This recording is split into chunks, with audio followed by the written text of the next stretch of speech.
बिस्मिल्लाहिर्रहमानिर्रहीम। अस्सलामुअलैकुम dear students, कैसे हैं आप सब। उम्मीद करती हूँ आप सब खैरियत से होंगे।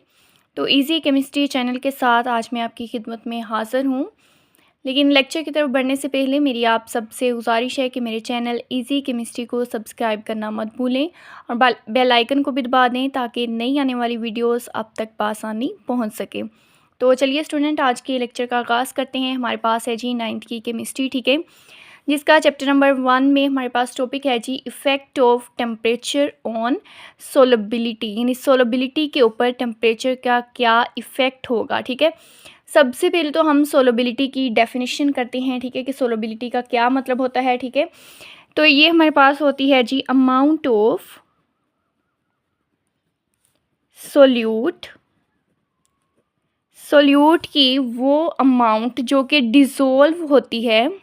डिज़ोल्व का मतलब होता है हल होना, ठीक है, इन 100 ग्राम ऑफ सोलवेंट, यानी 100 ग्राम सोलवेंट में सोल्यूट की जितनी अमाउंट डिज़ोल्व होती है, ठीक है, किसी भी ख़ास टेम्परेचर पे, ठीक है, एट पार्टिकुलर टेम्परेचर, तो उसे हम लोग नाम देते हैं जी इसकी सोलबिलिटी का। यानी 100 ग्राम सोलवेंट में जितना हमारे पास सोल्यूट जो है वो डिसोल्व होगा, ठीक है, हम लोग उसे नाम देंगे इसकी सोलबिलिटी का। ठीक है, अब सोलबिलिटी की अगर बात करें तो मोस्टली हमारे पास समझा जाता है कि सोलबिलिटी जो है ये डायरेक्टली प्रोपोर्शनल होती है टेम्परेचर के। अब डायरेक्टली प्रोपोर्शनल का मतलब होता है कि जब एक चीज़ बढ़ती है तो दूसरी चीज़ में भी इजाफा होता है, ठीक है, या एक चीज़ कम हो रही है तो दूसरी चीज़ में भी कमी आ रही है। जैसे कि अगर हम इसमें बात करें कि टेम्परेचर के बढ़ाने से सोलबिलिटी भी बढ़ेगी, ठीक है, और टेम्परेचर के कम होने से सोलबिलिटी भी कम होगी।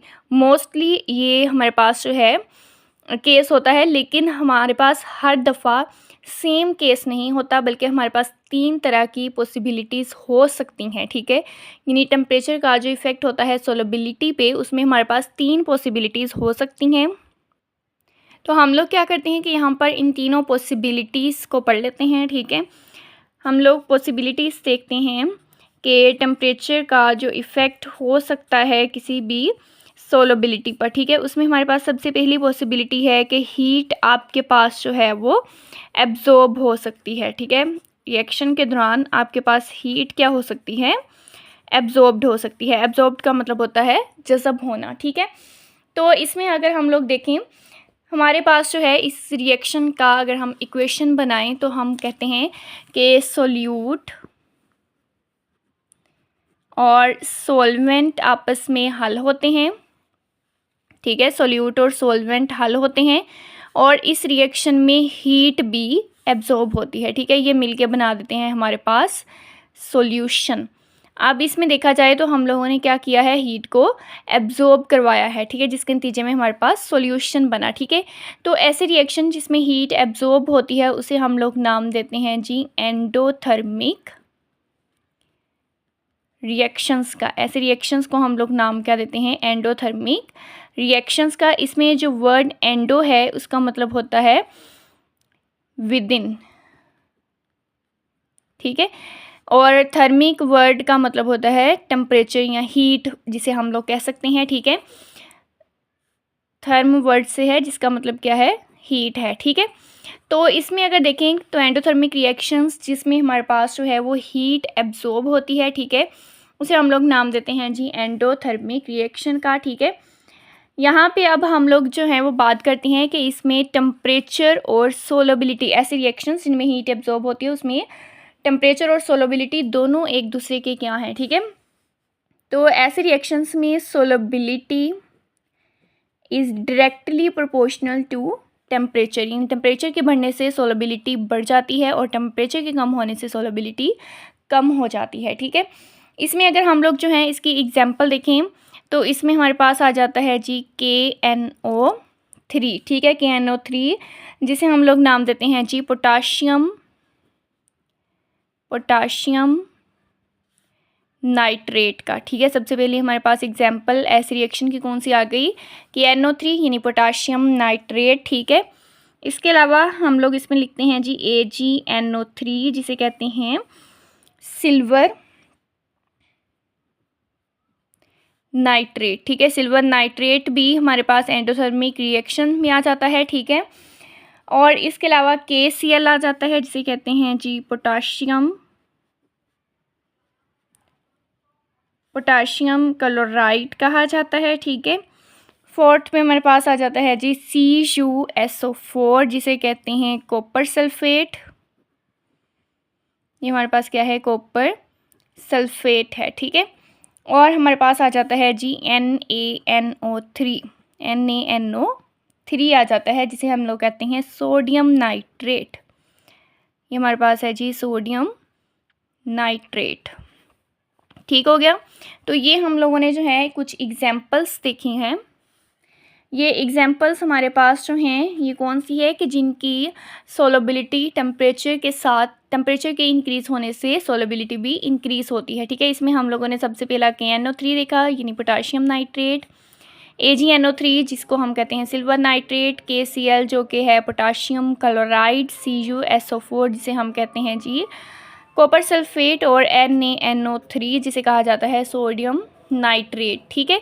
तो ये हमारे पास पहली पॉसिबिलिटी थी सोलबिलिटी के लिहाज से, जिसमें हीट एब्जॉर्ब होती है, ठीक है। हम कहते हैं कि जब सोल्यूट और सोलवेंट ऐड होता है तो साथ में हीट भी इसमें एब्जॉर्ब हो जाती है और इसके नतीजे में हमारे पास सॉल्यूशन बनता है, ठीक है। और ऐसे रिएक्शंस को हम लोग नाम देते हैं जी एंडोथर्मिक रिएक्शंस का। इनमें सोलबिलिटी और टेम्परेचर एक दूसरे के क्या होते हैं, डायरेक्टली प्रोपोर्शनल होते हैं, ठीक है।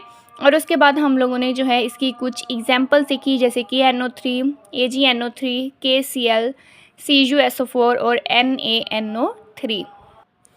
उसके बाद हम लोग जो है इसकी सेकंड पॉसिबिलिटी की बात करते हैं। सेकंड पॉसिबिलिटी हमारे पास होती है कि यहाँ पे हीट जो है ये हमारे पास गिवन आउट होती है, ठीक है, यानी रिलीज़ होती है। सबसे पहले हमने बात की थी पहली पॉसिबिलिटी में कि हीट हमारे पास जो है वो एब्जॉर्ब होती है, ठीक है। अब हम लोग बात करने जा रहे हैं कुछ ऐसे रिएक्शंस होते हैं जिनमें हीट एब्जॉर्ब नहीं होती बल्कि क्या होती है, रिलीज़ होती है, ठीक है। तो ऐसे रिएक्शन के लिए हम लोग इक्वेशन लिखते हैं कि सोल्यूट और सॉल्वेंट जब आपस में मिलते हैं जिसके नतीजे में हमारे पास बनता है सॉल्यूशन, लेकिन इसके साथ हमारे पास जो है वो हीट भी क्या होती है, रिलीज़ हो जाती है, ठीक है। देखें इस रिएक्शन में हम लोगों ने बात की थी कि हीट एब्जॉर्ब हुई है, ठीक है, उसके बाद सॉल्यूशन बना। इधर हमारे पास जो है वो सॉल्यूशन जब बना है उसके साथ ही हीट क्या हो गई, रिलीज़ हो गई, ठीक है। तो ऐसे रिएक्शंस को हम लोग नाम देते हैं जी कि ये रिएक्शन हमारे पास होते हैं एक्सोथर्मिक रिएक्शन, ठीक है। इसको हम लोग नाम क्या देते हैं, एक्सोथर्मिक रिएक्शन का नाम देते हैं, जिसका मतलब होता है कि यहाँ पे हीट हमारे पास बाहर खारिज हो गई, ठीक है। अब उसके बाद हम लोग देखते हैं कि यहाँ पे हमारे पास जो है सोलबिलिटी का क्या रिलेशनशिप है टेम्परेचर के साथ। तो सोलबिलिटी जो है ये इन्वर्सली प्रोपोर्शनल होती है टेम्परेचर के, ठीक है। इन्वर्सली प्रोपोर्शनल, इन्वर्स वर्ड से है, ठीक है, जिसका मतलब है कि उलट सिस्टम होगा यहाँ पे, ठीक है।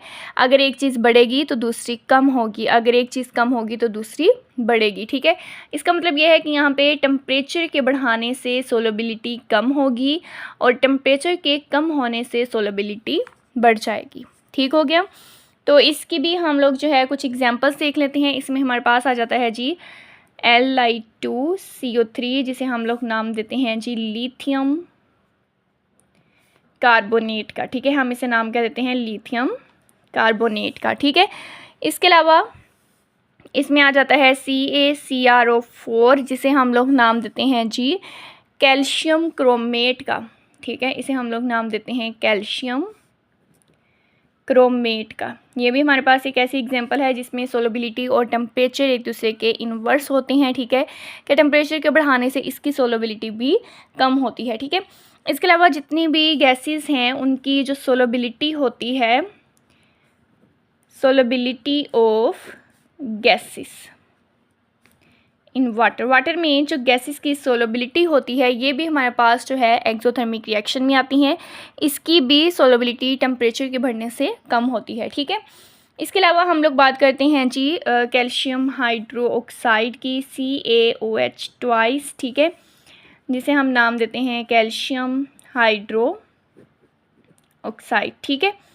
तो इसकी भी अगर बात करें तो इसकी सोलबिलिटी भी टेम्परेचर के साथ जो है वो कम होती है। ठीक है, तो ये हम लोगों ने जो है कुछ बात की थी कि ऐसे रिएक्शंस जिसमें हमारे पास हीट जो है वो रिलीज़ होती है, जिसे हम नाम देते हैं जी एक्सोथर्मिक रिएक्शन का। अगर हम लोग इसके रिलेशन की बात करें तो इसमें सॉल्युबिलिटी और टेम्परेचर एक दूसरे के इन्वर्सली प्रोपोर्शनल होते हैं। ठीक है, इसमें हम लोगों ने कुछ एग्जांपल देखी, जिनमें से सबसे पहले हमने लिथियम कार्बोनेट, सेकंड पे हमने कैल्शियम क्रोमेट की बात की। ठीक है, थर्ड पे हम लोगों ने देखा कि गैसेस की जो सोलबिलिटी होती है वाटर में। ठीक है, और फोर्थ पे हम लोगों ने बात की जी कैल्शियम हाइड्रोक्साइड यानी CaOH ट्वाइस की। ठीक है, तो अभी तक हम लोगों ने दो पॉसिबिलिटीज़ की बात की है। सबसे पहले तो हमने देखा कि जिसमें हीट हमारे पास एब्जॉर्ब हुई, सेकंड पे हमने देखा जिसमें हीट हमारे पास रिलीज़ हुई। ठीक है, हम लोग अब यहाँ पे थर्ड पॉसिबिलिटी की बात करने जा रहे हैं कि कुछ ऐसे भी रिएक्शन होते हैं जिसमें कोई चेंज नहीं होता। ठीक है, जिसमें हीट में कोई भी चेंज नहीं होता, ना तो वो एब्जॉर्ब होती है ना ही वहाँ से लीव करती है। ठीक है, ऐसे रिएक्शंस में हम लोग कह सकते हैं कि नेदर हीट एब्जॉर्ब्ड यानी ना तो एब्जॉर्ब होती है, ठीक है, नॉर रिलीज्ड और ना ही वहाँ से बाहर खारिज होती है। ठीक है, ये हमारे पास ऐसे रिएक्शंस होते हैं जिसमें हीट ना एब्जॉर्ब होती है ना ही रिलीज़ होती है। ऐसे रिएक्शंस में हीट का कोई असर नहीं होता सोलबिलिटी पे। ठीक है, अगर हम इसकी एग्जांपल की बात करें तो हमारे पास होता है जी NaCl और वाटर। यानी जब हम सोडियम क्लोराइड साल्ट को वाटर में हल करते हैं, ठीक है, तो ये हमारे पास ऐसा रिएक्शन होता है जिसमें इसकी हीट के ऊपर कोई असर नहीं होता। ठीक है, और ये हमारे पास जो है एग्जाम्पल होती है कि जिसमें हम लोग सोडियम क्लोराइड को हल करते हैं वाटर के अंदर। ठीक है, तो हम लोग बात कर रहे थे जी टेम्परेचर का इफ़ेक्ट सोलबिलिटी पे। सबसे पहले हमने सोलबिलिटी की डेफिनेशन की कि सोल्यूट की अमाउंट जो हल होती है 100 ग्राम सोलवेंट में किसी भी ख़ास टेम्परेचर पे, उसे हम कहते हैं जी सोलबिलिटी। सोलबिलिटी मोस्टली ये माना जाता है कि सोलबिलिटी और टेम्परेचर एक दूसरे के डायरेक्टली प्रोपोर्शनल है। इट मीन्स के टेम्परेचर बढ़ाने से सोलबिलिटी भी बढ़ जाती है, लेकिन हर दफ़ा हर सोल्यूट के साथ ये सेम काम नहीं होता। ठीक है, बल्कि इसमें हमारे पास 3 पॉसिबिलिटीज़ होती हैं। सबसे पहली होती है कि जिसमें हीट एब्जॉर्ब होती है। ठीक है, ऐसे रिएक्शंस को हम नाम देते हैं जी एंडोथर्मिक रिएक्शंस का, और इसमें सोलबिलिटी और टेम्परेचर एक दूसरे के होते हैं जी डायरेक्टली प्रोपोर्शनल। ठीक है, इसका मतलब है कि टेम्परेचर के बढ़ाने से सोलबिलिटी भी बढ़ जाती है और टेम्परेचर के कम होने से सोलबिलिटी भी कम हो जाती है। ठीक है, सेकंड हमने पॉसिबिलिटी की बात की कि जिसमें हीट हमारे पास गिवन आउट होती है, मतलब रिलीज़ होती है। ठीक है, तो ऐसे रिएक्शंस को हम लोगों ने नाम दिया जी कि ये रिएक्शंस हमारे पास होते हैं एक्सोथर्मिक रिएक्शन। इसमें सोलबिलिटी इन्वर्सली प्रोपोर्शनल होती है टेम्परेचर के। इसका मतलब है कि टेम्परेचर के बढ़ाने से सोलबिलिटी कम होती है और टेम्परेचर के कम होने से सोलबिलिटी बढ़ जाती है। ठीक है, नेक्स्ट हमने इसकी कुछ एग्जांपल्स की बात की है। ठीक है, और उसके बाद हम लोगों ने थर्ड पॉसिबिलिटी देखी जिसमें कोई चेंज नहीं आता हीट का। ठीक है, तो उसमें हीट ना एब्जॉर्ब होगी ना ही रिलीज़ होगी, तो टेम्परेचर का भी कोई इफ़ेक्ट नहीं होगा। ठीक है, जिसमें हमने एग्जांपल ली है जी NaCl की को जब हम मिक्स करते हैं वाटर में। ठीक है, तो स्टूडेंट हमारा आज का लेक्चर यहाँ पर जो है वो मुकम्मल होता है। उम्मीद करती हूँ आपको लेक्चर की समझ आई होगी। ठीक है, अगर वीडियो पसंद आई हो तो इसको लाइक करना और चैनल को सब्सक्राइब करना मत भूलिएगा। इंशाल्लाह कल हम हाज़िर होंगे एक नए लेक्चर के साथ। तब तक हमें इजाज़त दीजिए। अल्लाह हाफिज़।